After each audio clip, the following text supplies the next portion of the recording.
Welcome to Above Par. I'm your host, Kathy Hartwood. I show you how to take more of your talent to the golf course without practicing harder, taking more lessons, or buying new equipment. I show you how to end the frustration of underperforming so you can start playing to your potential. This is where you are going to learn how to think above par so you can play below par. Let's get to it. Hello, my golf friend. Welcome back to Above Par. Hope you're having a beautiful week. I'm back from Arizona again. I had such an amazing time out there with the members at Mirabel and Desert Mountain and at the Desert Classic. Gave a couple workshops live, helping a lot of people manage their minds, playing some better golf, taking their talent out onto the golf course. It was super fun. Other than the red eye I took back, I think I'm done with red eyes. It takes too long to recover. But otherwise, it was an amazing time. I got to connect with some clients out there that I only get to see through Zoom. So it was nice to see them live and give them a hug. So anyway, I had a wonderful time. And while I was out there, I ran into a golf pro friend. We had a conversation. And I've actually had the same conversation with a couple other golf pros that I know. And I want to do a podcast about imposter syndrome. And I'm going to expand on it a little bit. And the audience of this podcast is not just golf pros or former athletes or people who are really good in other sports. It could even be that you're very successful at your job. You can take the content of this podcast and apply it to so many different areas. So while I'm going to talk a little bit more about the golf pro, the club pro, even a tour player, I'm going to talk about imposter syndrome. And I'm going to explain it in a way that I think you can apply to any area of your life where you might have a little of imposter syndrome. It is very common. It's very common for high achievers and high performers. And I want to just pull it apart a little bit to see if I can give some relief to people when we're going out and basically believing that we're not good enough, that our skills aren't up to snuff, where we're a little anxious about performing. We have a fear about performing. And I want to just break it down and hopefully help you get your head around it so that you can overcome some of those emotions that are keeping you from going out there and playing and performing to a level that you can, or even going out there and performing and playing and participating. Okay, so first let's define imposter syndrome. And by definition, it is the persistent inability to believe that one's success is deserved or has been legitimately achieved as a result of one's own efforts or skills. So this could be you don't feel like you're qualified for the job that you're in or the position that you're in or the role that you're in. A simpler context is that really it's just doubting your abilities and feeling like a fraud. All right, it's super common, and it's super common in the professional golf world. And I want to talk about that because I'm very familiar with it. And like I said, I've had a lot of people come up to me and ask about it. And I've also experienced this myself. So like I said, this can be for golf pros. This could be if you played collegiate golf, you're a really good college golfer, and now maybe people know your past record. It could be that you used to be a really good golfer, or that you formerly played professional golf, or you had an amazing amateur career, and now you're playing not as much or not to that same level. Also could be that if you were a great athlete in another sport and you can have some imposter syndrome when it comes to playing golf, not believing in your own abilities or skills. So the first thing I want to talk about is your identity. So your identity are the thoughts that you have about you, the dialogue you have about yourself, the language that you're listening to about you and your ability. Your beliefs about yourself comes from the conversation that you're having in your head. Right? If you believe that you're good enough or deserving of the thing, you're going to be good enough and deserving of the thing. But if you have these thoughts that you're not deserving, or your skill isn't up to snuff, or that you don't deserve your position or your title, right, they can create a lot of anxiety and fear. It always starts with the language that we have in our head, the words that we're saying to ourselves. So some of the things that you could be saying to yourself, it could be that I was a club champion. I used to be the club champion. I won the club championship 7 times. People have this image of me as the past former club champion. I won a state title or a national title. Or if you're a tour player, it could be that you had a certain amount of income, or that you just were a tour player and you're not a tour player anymore. That would be me. Right? I used to be a tour player. I'm not a tour player anymore. You could have the dialogue in your head. I'm a golf pro. I have the title of a golf pro, but I teach. I have the title of a golf pro, but I stand behind the counter and manage the shop. Or I run tournaments, or I sell merchandise, or I buy merchandise. You could have the dialogue, I'm not as good as I used to be, which goes to, I'm not as good as they think I am. which then goes to they expect me, they being whoever you're playing with, expect me to play well. They expect me to play to a certain level that I don't think I'm capable of.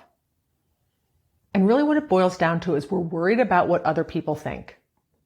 So where imposter syndrome comes up a lot for golf pros particularly is when they get invited to go play in pro-ams. They get invited to play in events with members or even other pros, and they're worried about how they're going to perform, what number they have to shove up on the board for everybody to see. They're worried that they're going to disappoint the amateurs that they're playing with. They're even worried or a little anxious or fearful about how their image, which it might be a beautiful image as a golf pro in the industry, as a teaching pro, or as a club pro in the industry, and they might tarnish their image because right now, without you seeing me playing golf, everybody thinks that I'm a golf pro and I'm pretty good. And I might go up and stick a number that's embarrassing, and that might change the dialogue that those people have in their head about me. I think it's important for us to do a couple steps in this to help us get through this imposter syndrome. The first thing is to focus on the truth and the facts. So if I'm going to speak to the golf pro, the fact is that really in reality, there's three kinds of golf pros. There's a tour player who his job is to go out there and play golf and make money playing golf, competing. There's a teaching pro, and their job is to go out there and teach golf and make money teaching golf. And then there's a club pro, and their job is to be more administrative. They're in there running the golf shop and running tournaments and merchandising. So there's three basic categories of golf pros. Yes, you can argue with me that you could be a golf pro and a club fitter, and you can be a golf pro and just focus on tournaments. Yes. Okay. Let's just put it into three major buckets. Those are the three major buckets of different types of golf pros. Only one of them spends all of their time fine-tuning their golf game, right?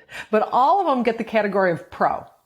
Now, I'm not saying also that a tour player can't have some identity issues and some imposter syndrome, for sure, based on their past record, perhaps. So the truth of the matter is, if you're a teaching pro or a club pro and you got invited to play in a pro-am and you're having this little imposter syndrome, the truth, let's talk about it. It's you don't spend as much time on your golf game as you do on your specialty within the industry. So your game isn't going to be as good. This is the truth. It might not be as good as it used to be when you used to play for a living or play a lot more golf, or when you were an amateur or college player. My game was definitely more consistent when I was playing tournaments for a living. When I started teaching for a living, I didn't play as much. Now that I do this for a living, I play even less. Right? So yeah, my game is in two totally different spots than it used to be when I played college golf and professional golf than it is right now. But my label's the same. I'm still a golf pro, right? And so that messes with our identity a little bit. How we perceive ourselves, knowing that we used to be very good, or we could potentially play at a different level if we had the time to do it. But the truth is that we're spending all of our time and energy in a different arena within the industry. So that's the truth. And it's good reminding your brain of the truth. The other truth is that the people that you're playing with might not understand that dynamic. They might not understand that just because you have the label of pro, that you're supposed to never miss a shot, right? It doesn't matter how many people we run into. When they think you're a pro, they think that you just hit every shot in the center of the green or right next to the flagstick and make every putt. They don't have necessarily a complete concept of what it takes to play professional golf, how much work and energy and time it takes to maintain your game at that level, right? And they might not appreciate that you can also be a golf pro and not put in that time. And then of course you're going to have more inconsistencies in your game. I think honestly, that misconception about how much work it takes to be really good at this game is what holds a lot of amateurs back. They have high expectations with a little bit of work, and golf pros for sure, tour players for sure know how much energy it takes and how much time it takes to really create a game that can be effective and consistent. So some of the truth is that a lot of amateurs are uneducated on the definition of a pro. Actually, I went to the USGA website, and all it takes to be considered a golf pro is to take money in a tournament. Technically. Or you go play in a tournament, you deem yourself, I'm a pro, take home $1,200, you are now a professional. You go teach in a golf school and you deem yourself a professional, you get paid for that. By definition, you're a golf pro. I know you can be a coach and keep your amateur status. I know that you can volunteer in the First Tee program and get paid and still maintain your amateur status. I'm not going to go into my opinions about all of that, but that's basically what is involved in be turning pro. It doesn't mean that you're an unbelievable golfer or you're a +7 handicap. All it means is that I played in a tournament and took some cash. I gave someone a lesson and they paid me. You now have professional status. You've lost your amateur status. The second thing that's important to do is acknowledge that you do have some anxiety and you do have some fear and you have some worry. You're going to have some doubt about your ability to go out and perform. You're starting to feel some pressure. I think it's so important not to deny our emotions, but to validate them, to acknowledge them. Because when you acknowledge them and you state that I'm a little bit worried about my performance and how I'm going to show up, then you have the ability to pivot. But when we try and shove it away and pretend it's not there, we're denying it and it's still there. And then you lose the ability to pivot into a place that's going to serve you a little bit more. Which goes to my next point. Now, once you acknowledge that you're a little bit worried, once you identify the emotion that you're having, doubt or worry or fear or anxiety, then you want to decide what you do want to think about going out there and playing. Often those emotions are coming from questions that we ask our brain that don't serve us and freak us out. Basically, like, what happens if I don't score well? I wonder what they're going to think if I don't play well. I wonder what my peers will think if I don't play well. What will happen to their image of me if I have a blow-up hole or I shoot a big number? If you ask your brain that question, your brain's going to freak you out. It's going to come up with all kinds of ways that it's going to be horrible. And that's going to create much more anxiety and fear because now your brain thinks you're in danger. So ask yourself good questions, powerful questions, useful questions, so you get some better answers that can help you lower your anxiety and your fear and your worry and your doubt. It starts with the first one is pulling out the facts and then deciding what do you want to think about the round. I would also be very purposeful on your intention. Like, why the heck are you playing? Are you playing to go out there and shoot a super low number? Or are you playing to go out there and connect with the people that you're playing with? Connect with your membership. Connect with your friends, fellow peers, golf pros.